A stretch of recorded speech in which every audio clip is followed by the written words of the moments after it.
যতদিন না আপনার বাড়ির বাচ্চা ৯ বছরের না হয়, ততদিন আপনি প্রত্যেক দিন মা, বাবা যেকোনো একজন এই উপায়টি করা উচিত। উপায়টা হচ্ছে আপনার বাড়ির যে শঙ্খ আছে, আপনার গালে, বাচ্চার গালে স্পর্শ করাবেন। বাজাতে দেবেন না, গালে জাস্ট স্পর্শ করিয়ে স্কুলে যাচ্ছে তার আগেও করাতে পারেন, সন্ধেবেলাও করাতে পারেন, খেলাধুলো করতে পাঠানোর আগেও করাতে পারেন।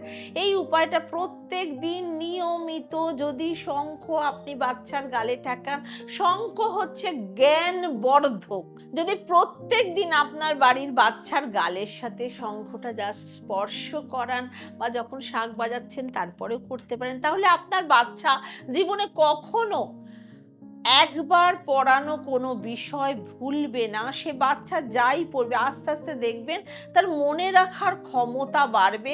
আস্তে আস্তে ৯ বছর ১০ বছরে যখন পড়বে তখন তাকে শঙ্খ বাজানো প্র্যাকটিস করবেন। এই যে শঙ্খ যদি আমরা ধরি, আমরা যদি বাজাই, আমাদের চন্দ্র স্ট্রং হয় এবং চন্দ্র ভালো হলে মনের পবিত্রতা আসে।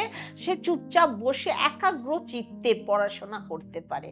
উপায়টা করে দেখুন, বাচ্চাদের জন্য খুবই উপকারী, চঞ্চল বাচ্চাদের জন্য বিশেষ উপকারী। ওম শান্তি।